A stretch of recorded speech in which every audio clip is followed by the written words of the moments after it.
Hi guys. I am coming on here today because I was watching this prophet that I really enjoy watching. She is amazing. She is just so humble and kind and beautiful inside and out. And so I'm up and I can't sleep and have a lot on my mind. So I was just like, okay, I'm gonna do my hair and do some art, and I'll just stay up because I can't, go to sleep and be tired in the morning thinking I have to go to work, and you know how it is. You need rest and you can't rest, so you just embrace it, right? So that's what I decided to do. I decided to embrace it. And as I was watching her, I felt like I had confirmation.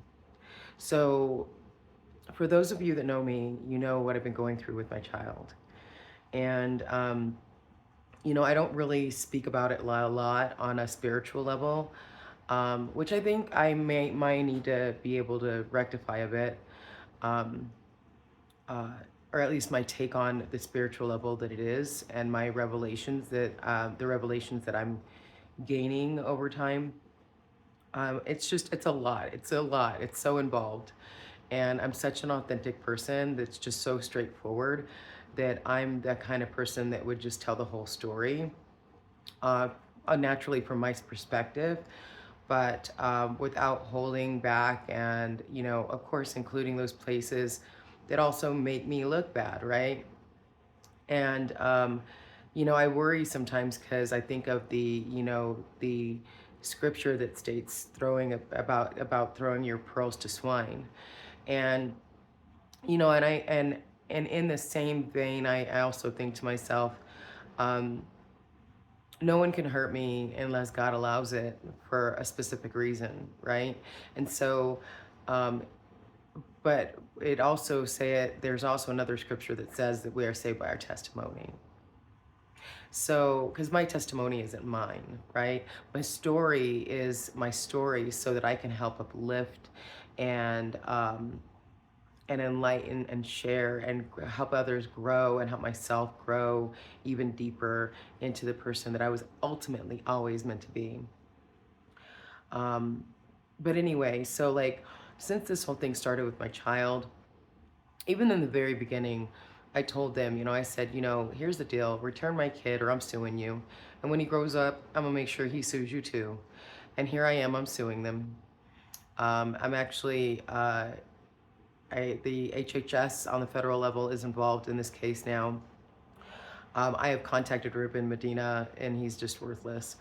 Um, um, and I never thought that you could be just a common everyday person that can upset somebody's demons and have your whole life attempted to be torn asunder. And that's exactly what happened for me.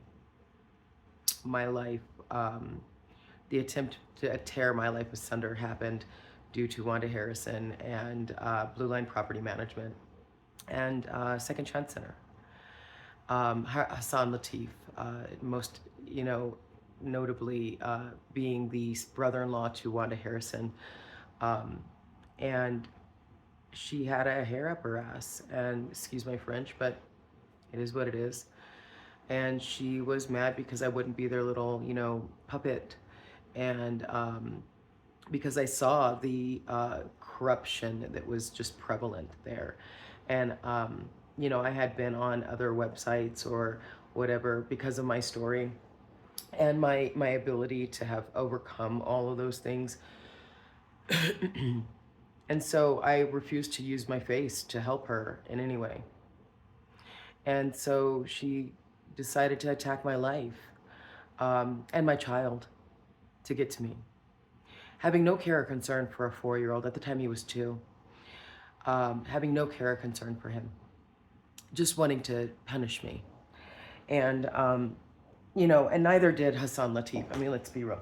I remember begging him to please help me get my stove working, because at the time, I was um, breastfeeding, and the stoves had these resistors on the stove eyes, and I couldn't, clean my breastfeeding stuff, blah, blah, blah. For those of you that were part of my other Facebook back in the day, and my other YouTube channel, there were videos up about me trying to boil water for like 40 minutes in pots, various pots of water of various sizes, and that were perfect for each stove eye, specifically so that I could show that I couldn't boil water. Um, and he was more worried about his feelings and his reputation online, and so was she, because I was speaking about what I was going through, just like I do now, and in a public forum. It's how I process information. But they didn't like me processing information the way I do. They wanted me silent. Um, and So Wanda Harrison contacted Michelle Dawsey. Michelle Dawsey is the assistant director of all of Arapahoe County Human Services. Yeah. Come to find out years later that Rhonda Harrison used to be a human service worker. And so, you know, all I can say is that she used to know God, but she serves the other side. And she does it actively, willingly, wantingly.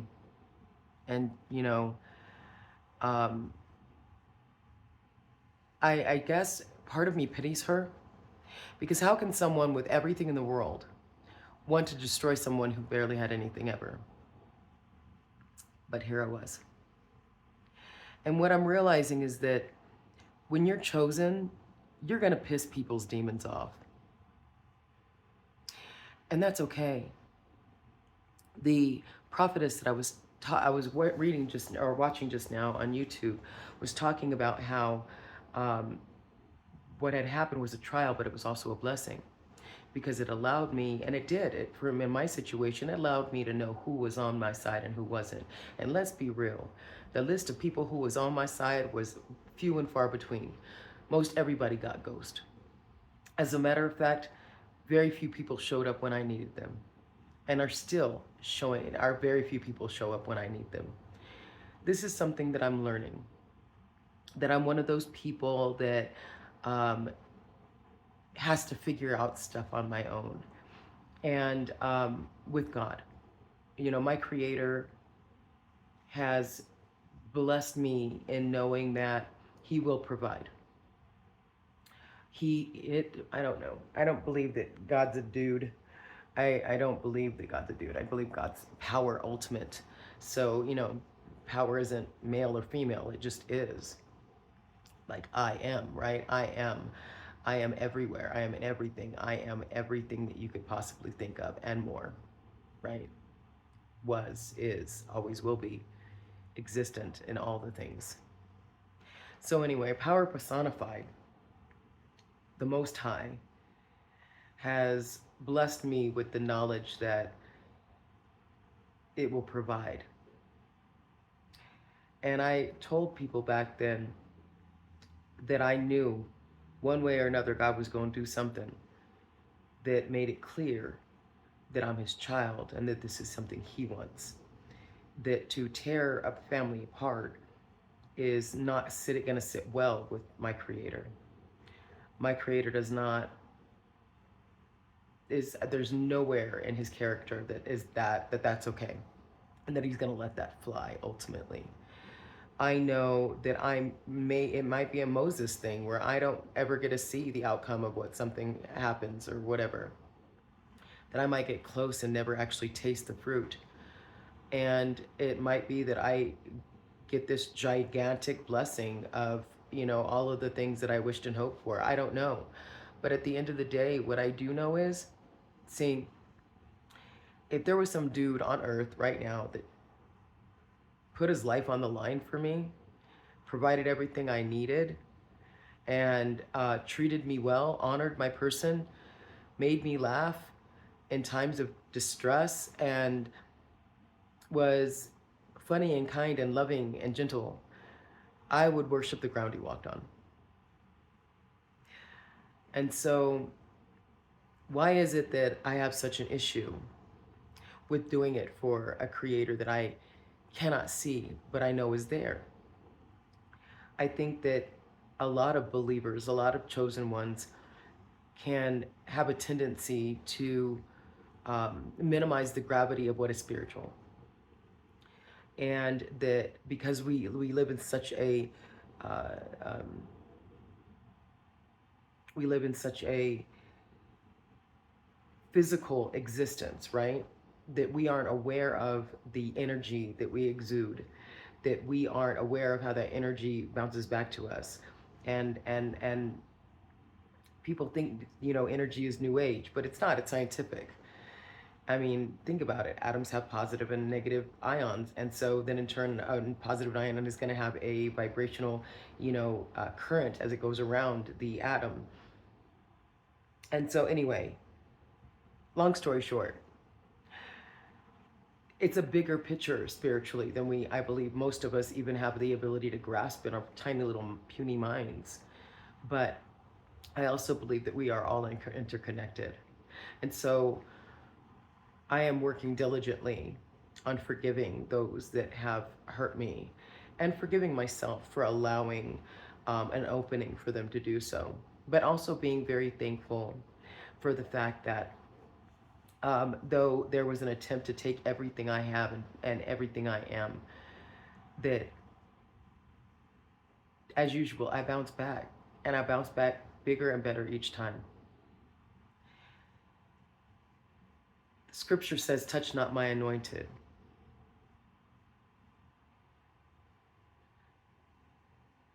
Because God don't play. And I know my God don't play about me. So in this, I've always known that God will do something to make it clear that this isn't this is not okay with him. And that there will be prices to be paid by those who have hurt my family. And, I take no joy in that, because I know what it's like to be on the other end of the chastisement of the Most High. And it's not a comfortable place, nor is it a good place. It is painful, and I wouldn't wish that on anybody. Do I want justice? Yes. But there's an immense difference between justice and revenge. To me, justice means stopping the pain from continuing for other people, standing in the gap and making sure that no one else has to deal with what I've dealt with. It is letting go so that I can take a hold of what is in front of me and what is ultimately meant for me. Because clearly that wasn't meant for me. I think that I have forgotten that sometimes what would seem to be a wilderness, right? Like how Moses went into the wilderness. So many people in the Bible have went into wildernesses, right? What may seem to be a wilderness and a barren, dry land is actually an opportunity to have a candlelit dinner for two, bounty on the table, surrounded by your enemies, and at peace, because you have the ability to dial in and focus on what is most important and give it everything that you have. So I'm learning that my blessing in the midst of that trial was knowledge, was freedom from tyranny and corruption. And my blessing now is rejuvenation. Because, see, you can't take nothing from me that was never yours to take in the beginning. My difficulty in this moment is remembering that as I go about this continually. I'm still in it, right? Being in it, in the pain and frustration and difficulty still, but knowing that the Most High is my Father, and owns 1,000 cattle at 1,000 hills. All the things are mine. There's no lack here. So this is just a temporary situation. And given the fact that it's temporary, and that I know that I, as his daughter, am also power personified, then that means that I can sit in that power and know that this is temporary. And rather than being cross or defensive or angry or continuing to feel slighted, being able to truly let go and find a source of peace, true peace, in the midst of all this. So that's where I'm at right now. Is I'm still in the mess. I'm still in the muck and the mire. But I'm learning that my table is full of bounty. What I thought was an empty plate was full the whole time. Sort of like Peter Pan and Rubio when they're in that movie with Robin Williams, and how they think up all the food that they're eating, and then all of a sudden there's this huge feast and they're throwing food and they're having a great time, right? I'm at that feast, and I can choose to have a great time and recognize that feast. Or I could sit in front of an empty plate. I'm gonna choose life, and I hope you do too. It's a hard choice to live. I told my friend, it's like living authentically is like dancing to the beat of your own drum, like a cyclone. Knowing who you are in the midst of, and being unbent and unbroken. I want to encourage you today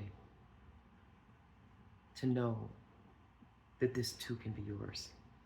There's nothing special about me, except that, yes, I've been chosen, and God has given me grace. But that grace and that wisdom and that rhema is imperative that I share it.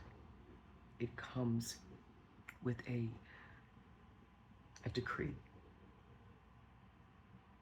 So I think that what I'm going to start doing is maybe telling my story a bit more.